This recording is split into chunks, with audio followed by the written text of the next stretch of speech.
नमस्कार, वंदे मातरम। मैं हूँ श्यामगिरी। आप देख रहे हैं हमारा चैनल मुद्दा भारत का।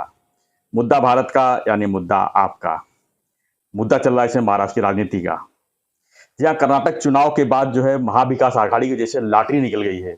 अब वो देख रहे हैं कि हम किसी भी हालत में जो है महाविकास आघाड़ी को जो है भाजपा के खिलाफ पूरी तरह से लगन के साथ जो है उनको हराने का काम करेंगे और पूरी तैयारी में जुट गए हैं। मीटिंग पे मीटिंग हो रही है। आखिर में इस कितना कामयाब होंगे इसी पर हम चर्चा करेंगे।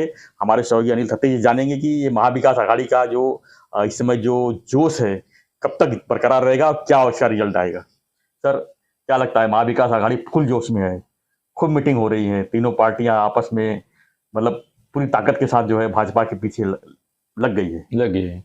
पहली बात तो ऐसी है कि कल का हमारा जो वीडियो था जी उसमें हमने ऐसी भविष्यवाणी की थी और 1 रुपए की शर्त भी लगाई थी कि स्थानिक स्वराज्य संस्था, विधानसभा, लोकसभा के जब चुनाव होंगे जी तब ये महाआघाड़ी नहीं रहेगी। नहीं रहेगी, यानी कांग्रेस उबाठा अलग से अलग हो लड़ेगी, जाएगी। कांग्रेस एकदम बोलेगी नहीं हम तो अकेले ही लड़ेंगे, तुमको आना है साथ में तो हम देंगे तुमको, जैसे फेंकेंगे टुकड़े उसके ऊपर जियो, नहीं तो इंडिपेंडेंट लड़ो, हमको भी नहीं। तो 14 में जैसा हुआ कि सब अलग अलग लड़े वैसा ही हो जाएगा। मगर फिर भी जी भी अभी ये नाटक कर रहे हैं एक साथ बैठने का, एक साथ चुम्मा चुम्मी करने का वगैरह। तो हम वो नाटक, अभी नाटक है ये मालूम होते हुए नाटक नहीं है ऐसी भूमिका लेके उसके मतलब ऊपर बात करेंगे, दूसरे पालू बात हाँ तो बात करेंगे उसके ऊपर, क्योंकि अभी वो दिखा रहे हैं ना, जबकि अंदर की बात अपने को मालूम है। फिर भी सर अभी बाहर की बात जो बता रहे हैं उसके ऊपर बोलते हैं। सर मुझे ऐसा लगता है कि सर हम उद्धव ठाकरे को बहुत क्रिटिसाइज करते हैं और अजीत दादा को करते हैं, शरद पवार जी को भी करते हैं और तुम्हारे नाना पटोले और इनका तो खिल्ली उड़ाते हैं। मगर सर एक बात आपको मान्य करनी पड़ेगी जी अगर महाराष्ट्र में लोकप्रियता का कोई सार्वमत लिया जाता है कि who is the most popular party leader of Maharashtra, yes, तो सर हमें चाहे न अनचाहे तो बोलना पड़ेगा कि उद्धव ठाकरे इज नंबर 1 इसमें।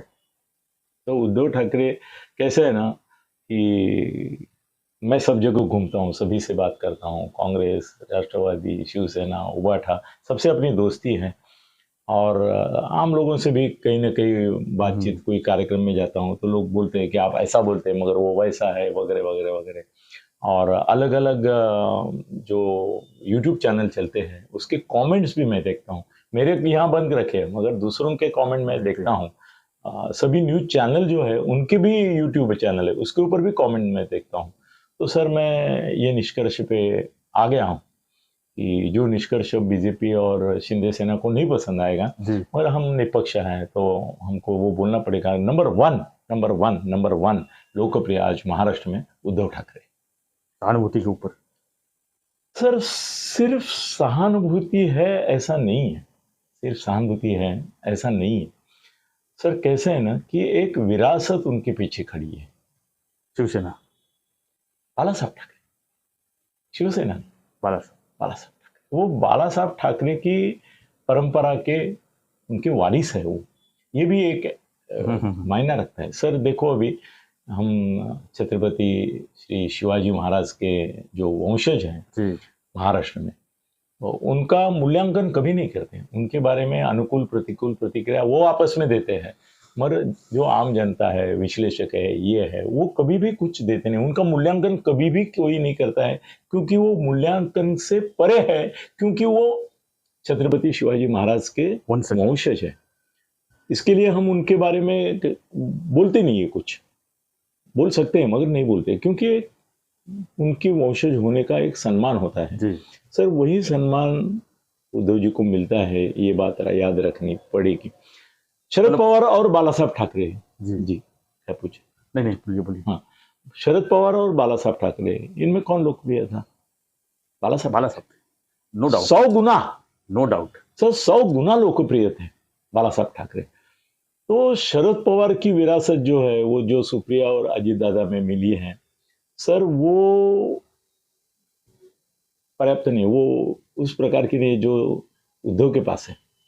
आज सर अगर वोटिंग लिया जाता है और उसमें मैं बहुत बड़ा विधान कर रहा हूँ सर कि शरद पवार अभी उनके साथ है वो छोड़ो, मगर शरद पवार और उद्धव ठाकरे इनमें से आप किसको पसंद करते हैं?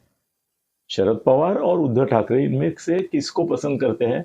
मैं अभी आपको चैलेंज दे सकता हूँ, 70 या 80% लोग पवार साहब को नहीं, उद्धव ठाकरे को पसंद करें।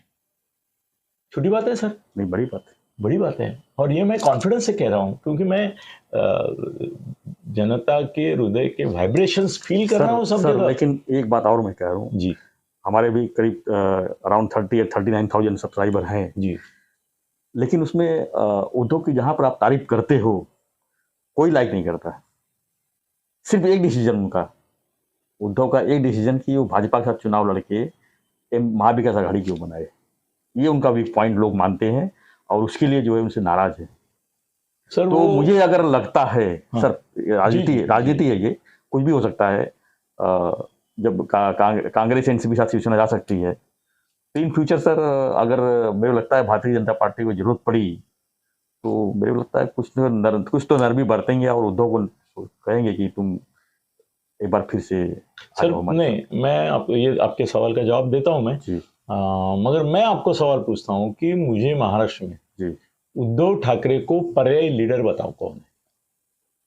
बाकी सब छोड़ो, वो नाराजगी छोड़ो, कमेंट्स छोड़ो, जो निगेटिव आ रहा है वो सब छोड़ो, मुझे एक नाम बताओ कि अरे ये उद्धव से ज्यादा पॉपुलर है, ये ज्यादा एक्सेप्टेबल टू द पीपल है। बताओ एक नाम। जो नाम था वो तो आ गया इनके पास, भाजपा के पास। कौन? एकनाथ शिंदे थे सर, है नंबर 2 पे थे सर। उद्धव के बाद जो है उनको संजय राउत को तो बिल्कुल कोई पसंद नहीं करता, लेकिन एकनाथ शिंदे को पसंद करने वाले लोग उस समय भी थे, आज भी है। मगर सीधा सवाल जी पूछता हूँ मैं, शिंदे और इनसे अगर ये किया जाए तुलना मतलब वोटिंग किया जाए जी, तो कौन नंबर 1 पे है? नहीं फिलहाल तो अभी तो उद्धव है। बस वही सहानुभूति। भाई सहानुभूति क्या है? सहानुभूति 2 चीज का है। एक तो शिंदे साहब ने जो उनके साथ बगावत किया वो सहानुभूति है, दूसरा जो शिवसेना उसे छीन लिया वो सहानुभूति है। इसके लिए पब्लिक जो है चाहती है कि तो आप तो बोल रहे हैं वो पब्लिक उनके खिलाफ बोल रही है। खिलाफ इसलिए खिलाफ किस वजह से खिलाफ वो बताया मैंने आपको। हाँ, वो वजह नहीं देखा आपने जाना, वजह ये है कि वो जो है महाविकास आघाड़ी क्यों बनाई। चलो सर, मैं आपको दूसरा सवाल पूछता हूँ।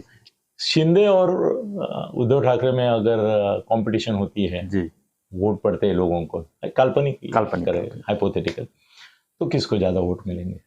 नेचुरली ना उद्धव ठाकरे को मिलेंगे, क्योंकि जो ग्राउंड लेवल पे लोग जो है वो शिवसेना को उद्धव ठाकरे ही मानते हैं। तो शिंदे साहब और उद्धव ठाकरे में कंपटीशन होती है, यही कारण है सर भाजपा आज डरी हुई है कि यही कारण आज भाजपा डरी हुई है, क्योंकि उनको लगा कि शिंदे साहब मेरे साथ में आ जाएंगे तो पूरी शिवसेना आ जाएगी मेरे पास। बट शिवसेना चिन्ह आई, पक्ष आई, लेकिन लोग जो है ग्राउंड लेवल पे जो लोग है ना वो आज भी जो है कभी कभी फोन आते हैं हमारे पहचान वाले, जलगांव पे है, नासिक में अलग अलग ग्रामीण के लोग जो फोन करते हैं ना वो लोग बोलते हैं जो हुआ गलत हुआ, हम तो उद्धव के साथ में खड़े। हम सब अभी लीडरशिप का मामला है उसके ऊपर नहीं आते हैं। चलो, आपने बोला शरद पवार और इसकी कंपटीशन होती है उद्धव जी की, तो उद्धव की नंबर 1, शिंदे साहब की और उद्धव जी की होती है उद्धव, तो उद्धव नंबर 1, अजीत दादा और उद्धव जी की होती है तो कौन नंबर 1? यहाँ पर टफ है सर, अजीत दादा का भी है सर, नो डाउट। उद्धव से ज्यादा है, बराबरी बोल सकते हैं सर, नहीं बोल। यंग जो है, यंग जनरेशन जो है आज भी अजीत पवार को मानती है, मतलब सेकुलरिज्म में मैं बोलता हूँ। नहीं सर, अजीत दादा जो है जी, उनके त्रिदोष हैं। उनके एक तो उनमें संयम नहीं है, दूसरा उनमें कोई निष्ठा नहीं है, तीसरा वो शरद पवार के साथ होते हुए उनके खिलाफ है। तो शरद पवार के ऊपर प्यार करने वाले, चाहने वाले लोग अंदर से जलते हैं, उनको अजीत पवार के लिए बोलते हैं कि यही एक आदमी है, ये कल का शिंदे है। पवार साहब को जिंदगी में उनके आखिरी पर्व में अगर कोई धोखा देगा, दुख देगा, उनकी अवहेलना करेगा, उपमा अपमान करेगा और अपने वैयक्तिक स्वार्थ के लिए कुछ भी करेगा, तो वो है अजीत दादा, जो देखा अभी लोगों ने। हाँ, तो अभी भी देखा कि वो जा ही रहे थे, ये तो राजीनामा का नाट्य नहीं करते तो हो सकता था, कुछ भी हो सकता था। तो फिर कंपैरेटिव करो, अजीत दादा या उद्धव में कौन है नंबर वन? इस मामले में तो सर सिर्फ मामले में नहीं, लोकप्रियता में भी। जी जी जी सर उद्धव को देख के, सर मैं उद्धव का जी, जी। नंबर वन क्रिटिक हूँ, आप जानते हैं, बहुत सारा हम जी। उनका गलती निकालते हैं। सर आज भी अजीत दादा खड़े हो गए तो किसी के ऊपर रोंगटे नहीं खड़े होते, चाहे लाख लोग हो, जी जी किसी के ऊपर रोंगटे नहीं खड़े होते, उत्सुकता से बकते कि ये अभी आज कुछ तो कंट्रोवर्सी करेंगे। जिसके दर्शन से महाराष्ट्र में लोगों के बदन पर रोंगटे खड़े होते हैं, ऐसे दो ही नेता हैं। और दूसरे का तुलना अभी हम बाद में करने वाले हैं। सर आज हम अलग टाइप से बोल रहे हैं। सर अजीत दादा और राहुल, तुम्हारे उद्धव में नंबर वन उद्धव रहेगा। आप जान लीजिए, वोटिंग मैं अभी बोलता हूं, जी जी 30% वोटिंग अजीत दादा को होगा, तो 70% इसको, मतलब 70-30 का आप तुलना कर सकते और सर ये सही है। चलो अभी और आगे बढ़ते हैं। जी। सुप्रिया सुळे और एक लीडर है, हम्म वो कितना परसेंट पे है, और उद्धव कितना परसेंट है? वो कितने परसेंट? मेरे ख्याल से 20-80 हो जाएगा, या 10-90 भी बोल सकते हैं। बिल्कुल सही सर, बिल्कुल सही आपने बोला। अगर सुप्रिया सुळे और इसका आपने किया तो 10% सुप्रिया सिर्फ मुलगी करके उनकी लेक माझी सांगाती करके वो हो जाएगा, 90% हो जाएंगे। चलो अभी और एक कॉम्प्लिकेशन कर देता हूँ सर, आज का ये इंटरेस्टिंग हो रहा है, लोगों को भी बोलने में उसके ऊपर मजा आएगा। सर देवेंद्र फडणवीस और उद्धव ठाकरे, इनमें कौन ज्यादा लोकप्रिय है? Sir naturally Devendra Fadnavis. नहीं, मेरी नजर में नहीं सर, आपकी नजर गलत है। मैं बोलता हूं, वोटिंग लो 40%, ज्यादा से ज्यादा 40% पे फडणवीस रहेंगे, और 60% 70% तक उद्धव जाएंगे। कैसे सर, कैसे पॉसिबल हो सकता है? सर फडणवीस की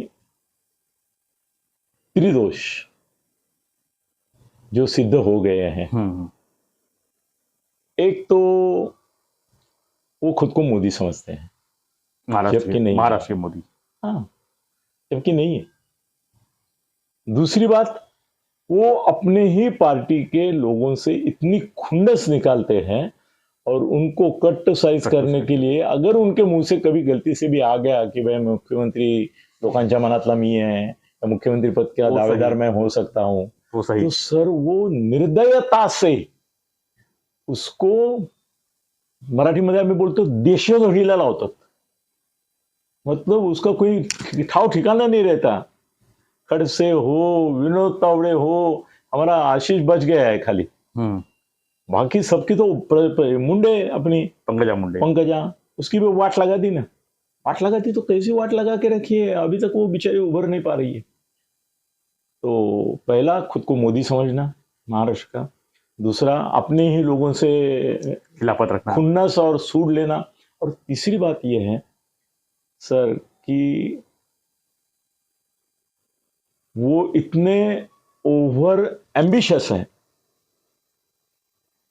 कि शिंदे साहब भी उनसे डरे हुए हैं, मुख्यमंत्री रहते हुए भी। तो मैं बोल रहा हूँ यस, इसका बहुत बड़ा मायना रहता है। बहुत अनुभवी है आप तो जो बोलेंगे तो। अनुभवी हूँ नहीं, मैं कुछ ज्यादा ही जानता हूँ जी। सर भरोसा नहीं है फडणवीस साहब का, वो कब क्या करेंगे और कहाँ तक जाएंगे। सर फडणवीस साहब की ये विशेषता हमको भूलनी नहीं चाहिए कि 2019 में जी अगर अगर अगर फडणवीस साहब बोलते थे मोदी और शाह जी को कि भाई पार्टी की सत्ता आना जरूरी है, मैं मुख्यमंत्री बनूं न बनूं बात की बात है, नहीं चाहिए मुझे मुख्यमंत्री पद, मगर मेरे पार्टी की सत्ता हो, आप मेरे लिए बिल्कुल आड़े मत रहिए, हो जाने दो, बिल्कुल उद्धव जी को दे दो मुख्यमंत्री, उद्धव जी को मुख्यमंत्री पद दे दो, 2.5 साल के बाद उनको देना है तो देंगे, वो मुख्यमंत्री बनेंगे, मैं उप मुख्यमंत्री बनूंगा तो भी राज मेरा ही रहेगा, आप चिंता मत करो, भाजपा का ही राज जाना जाएगा, मगर उद्धव जी को बनाओ। सर फडणवीस साहब ने ऐसा कुछ नहीं उद्धव जी को मुख्यमंत्री बनाने के लिए नहीं मान्यता दी, करके 2.5 साल बाहर रहे। भारतीय जनता पार्टी 2.5 साल बाहर रही। 105 सीट के बाद भी।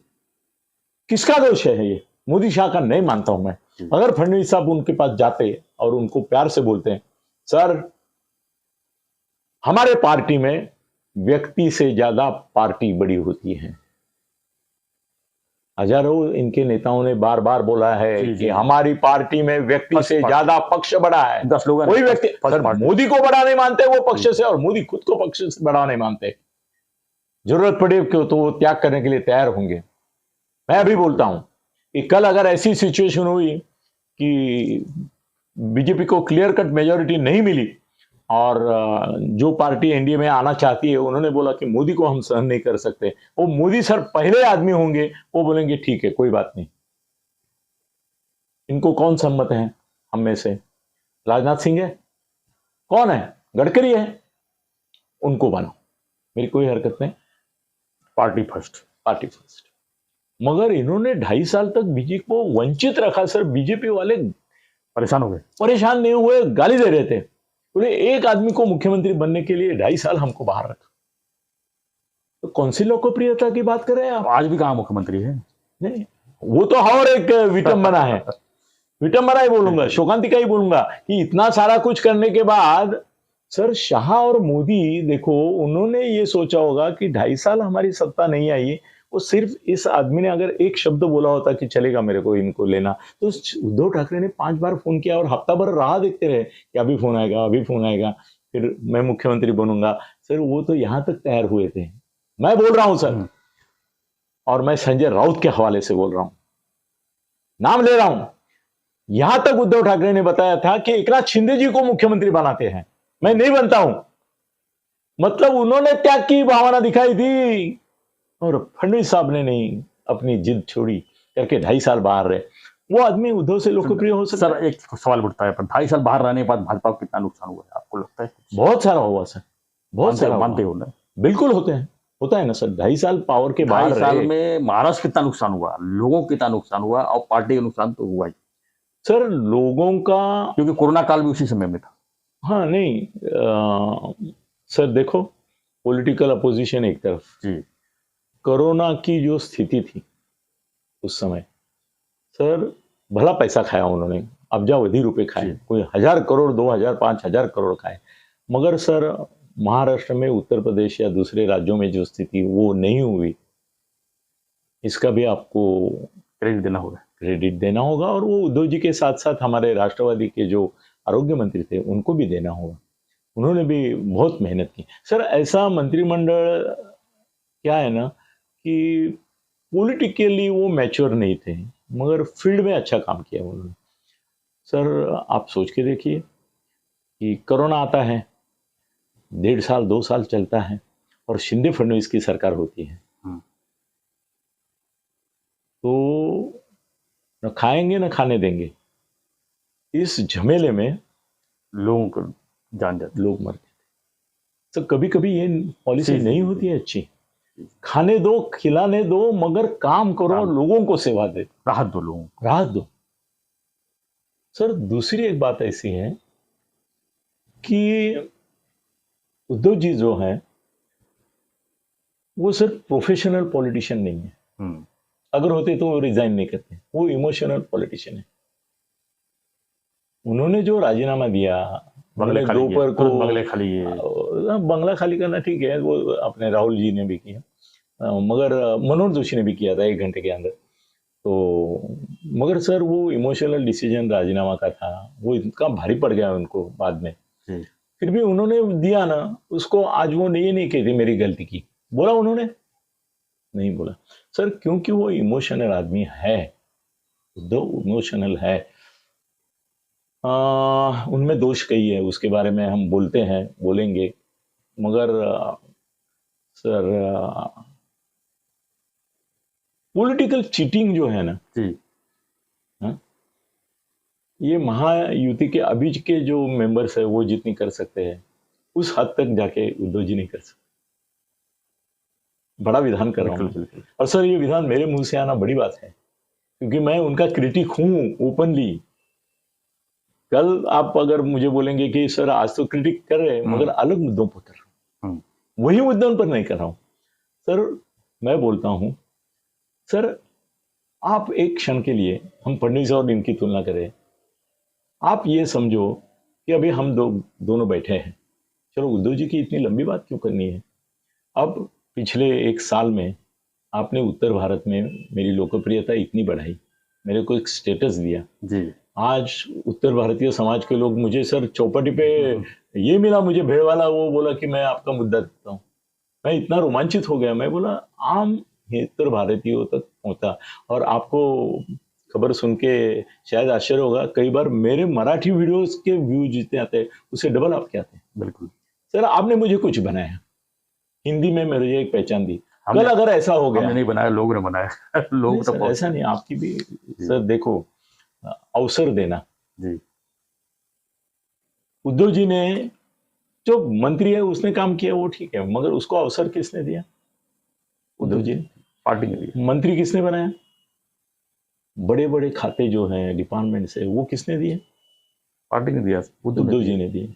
सर आप सोचो, कल अगर मैं बोलता हूं कि अरे मेरी वजह से इनका चैनल तो चल रहा है मगर ये सब यूट्यूब से इतना लाखों रुपए आ रहा है वो सब इनके पास जा रहा है, तो मैं मेरा अलग से हिंदी निकालूं, तो इन्होंने मेरी तो पहचान करके दी है पूरे देश में, तो मेरा भी हिंदी चैनल चलेगा। और मैं अलग हो गया और आपको बोला कि नहीं इसके आगे हमारा आपका संबंध नहीं। सर इधर कितना होगा दर्द, कितना दुख होगा आपको? होगा कि नेचुरली हो। नेचुरली होगा। बोलेंगे जिसके भरोसे में ऐसा ये किया था उसने मुझे दगा दिया, उसने मुझे धोखा दिया, स्वार्थ के लिए, पद के लिए, प्रतिष्ठा के लिए, पैसे के लिए। सर आंखों में आंसू आ जाएंगे आपके। सर उद्धव की ट्रेजेडी में भी एक यही चीज है, ह्यूमन टच है। उन्होंने जब देखा कि जिनको मैंने आमदार बनाया, नगर सेवक बनाया, जिनको मैंने पानपट्टी के ठेले से उठा के बोला कि नहीं तू कुछ भी हो, तेरा भूतकाल और तेरा काम क्या है उसका मतलब नहीं है, तेरे में जो पोटेंशियल है वो मैं देख रहा हूं, ले टिकट। बाला साहब की भी वो देन थी, कहां कहां से लोगों ने उठाया, मैंने देखा है उस जमाने में। तो किसी को उठा के उन्होंने, नगर सेवक था उसको मंत्री बनाया, खासदार बनाया, आमदार बनाया, संधि दी, फिर उसने संधि का फायदा भी लिया अच्छी तरह से। और जब अग्नि परीक्षा का समय आया, जब निष्ठा की परीक्षा का समय आया, जब कुछ निर्णय लेने का समय आया, तब देखते हैं तो सर 50 में से 40 गए, 15 में से 13 गए। सर वो आदमी अंदर से टूटेगा नहीं तो क्या होगा उसका? आप भी टूटे। बिल्कुल बिल्कुल। वो भी टूटा। सर उसके आंखों के आंसू सिर्फ उनकी रश्मिताई ने देखे हैं, आदित्य ने देखे हैं, उसका संजय ने देखे हैं, तेजस ने देखे हैं, वो कितना रोए। और उनको इसका दुख नहीं था कि मैं इनको रोक नहीं पाया। वो बोले आप रोकने से कोई रुकता नहीं है, रोकने से कोई रुकता नहीं है, जिसको जाना है वो जाने दो। सर उन्होंने अगर भूमिका ली होती, वो सरकार में थे सर, मुख्यमंत्री थे। अभी जो मुख्यमंत्री उप मुख्यमंत्री है उनके खिलाफ इतना सा कमेंट आता है हाँ सोशल मीडिया में, सर अंदर डाल रहे है कि नहीं? बिल्कुल सर वो रोक सकते थे इनको, उनके पास भी इकोनॉमिक्स ऑफिस विंग था, बहुत कुछ था। शिव सैनिकों को आह्वान करते कि भाई रास्ते पे आ जाओ, तो लाखों सैनिक आ सकते थे।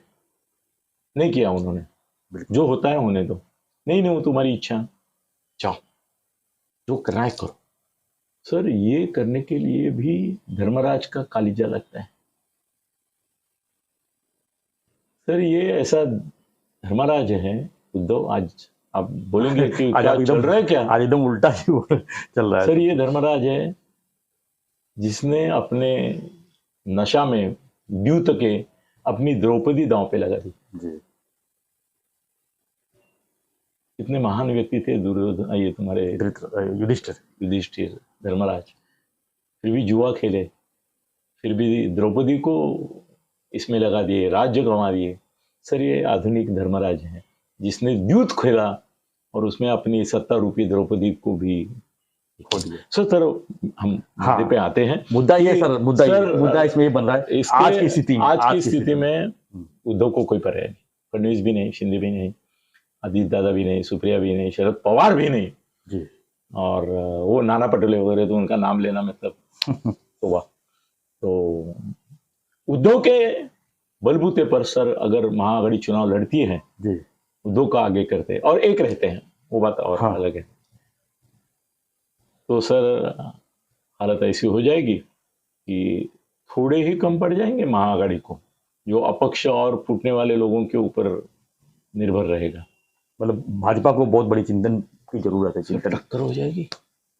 तो इसके लिए क्या करना चाहिए जी। मेरा मुद्दा दूसरा है कि महाराष्ट्र में अब लोग बोलेंगे कि क्या बोलते हैं, आ गया ऊंट पहाड़ में, ऐसा बोलते हैं ना, ऊंट पहाड़ नीचे आ गया।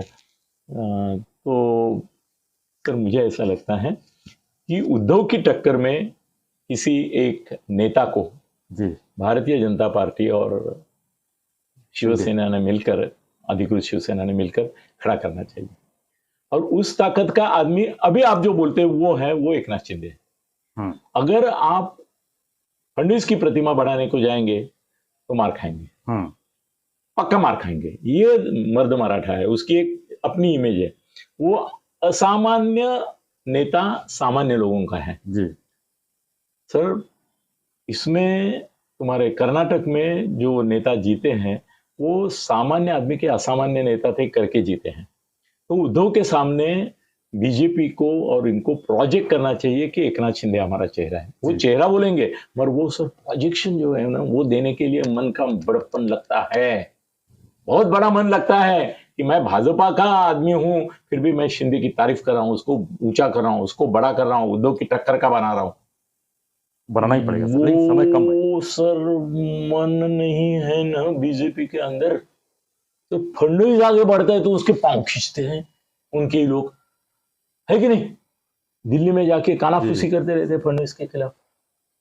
फडणवीस में ताकत है मगर वो बेचारा ब्राह्मण है सर, उनका ब्राह्मणत्व बीच में आएगा ही जी। इलेक्शन के टाइम अगर फडणवीस का नाम आगे आता है तो पवार साहब बिल्कुल ये ब्राह्मण और ब्राह्मणेतर का मुद्दा निकालेंगे और उनको वहीं पे ये कर देंगे, चेकमेट कर देंगे।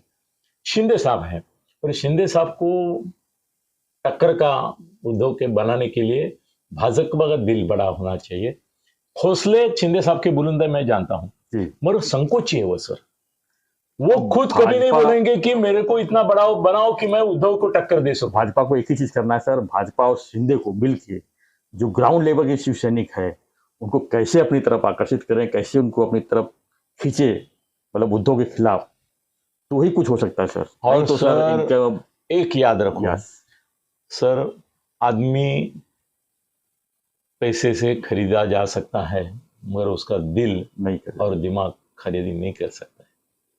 कार्यकर्ता वोट नहीं थे, वोटर उद्धव के साथ जो कार्यकर्ताओं का दिल है वो जीतने के लिए एकनाथ शिंदे को उद्धव बनना पड़ेगा।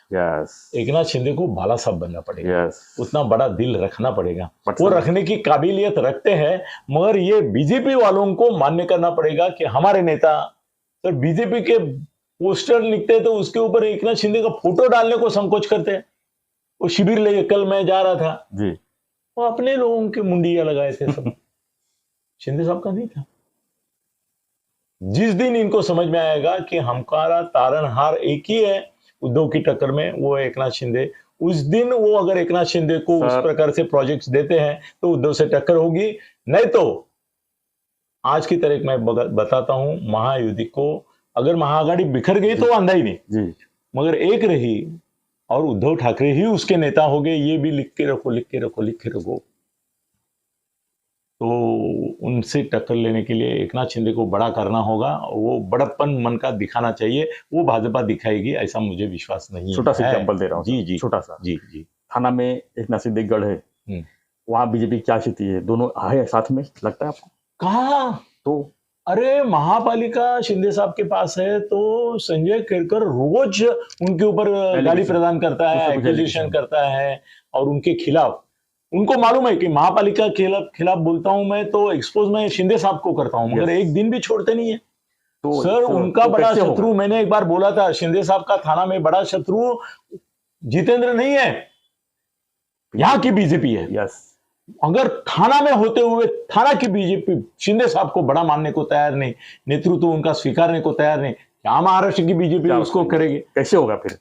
कैसे होगा? हार कैसे खाएंगे, इनका मार आचरण खाएंगे, करेंगे? हार खाएंगे, मार खाएंगे। तो 2024 शिंदे साहब को बड़ा करने के लिए ज्यादा दूर बड़ा नहीं, दिल चाहिए। ज्यादा दूर नहीं 2024, नहीं है ना, एक साल एक साल बाकी एक साल है। इन्होंने निकाल दिया किसी तरह, हाँ, और 1.5 साल निकाले नहीं, 1.5 साल के बाद क्या है वो सोचना बहुत जरूरी है। जरूरी है। सर अभी देखते हैं, यस, शिंदे साहब को भी थोड़े जरा अलग पवित्र लेने पड़ेंगे। वो क्या है ना, थोड़े से अपने ही लोगों में अटके हुए हैं, धन्यवाद। ये भी बात आपको स्वीकार करनी पड़ेगी। उनको भी थोड़ा सा मन बड़ा करना होगा, बीजेपी के लोगों को भी उतनी ही अहमियत Yes, देनी होगी जितनी वो शिवसेना उभारना अपने खुद के शिवसेना के लिए देते हैं। मगर वो और एक चर्चा का विषय होगा। आज हमने बहुत सारे ये किए हैं। धन्यवाद सर। धन्यवाद सतीश जी। तो हमारा चर्चा यही था कि महाराष्ट्र में जो है महाविकास आघाड़ी की जो लगातार बैठकें हो रही हैं, जो लगातार उनको एक ताकत मिली है कर्नाटक चुनाव के बाद, वो कितना आगे कामयाब होगा, इसी पर हम चर्चा कर रहे थे। खासकर भी भाजपा और शिवसेना जो शिंदे गुट की है, उनका क्या होगा, यानी 2024 को किस नज़र से देख रहे हैं, इसी पर हम एनालिसिस कर रहे थे। आपको हमारा ये विश्लेषण कैसा लगा, हमें जरूर अपनी प्रतिक्रिया में कमेंट बॉक्स जरूर लिखिए। और सत्य साहब का जो आज मैंने मराठी भी किया है, आपको समय मिले तो राज ठाकरे पर किया है, वो भी आप देख जरूर लीजिए। जरूर, और उनका चैनल भी सब्सक्राइब कीजिए। हमारा चैनल आप लिंक के थ्रू देख रहे हैं, तो अगर पहली बार देख रहे हैं वीडियो तो सब्सक्राइब कीजिए, लाइक कीजिए, शेयर कीजिए और बने रहिए। रोज हमारी जो खबरें होती है देश भर की राजनीतिक खबरें पर जो विश्लेषण करते हैं, उसके लिए देखने के लिए बने रहिए हमारे साथ मुद्दा भारत का। धन्यवाद, जय हिंद, जय महाराष्ट्र।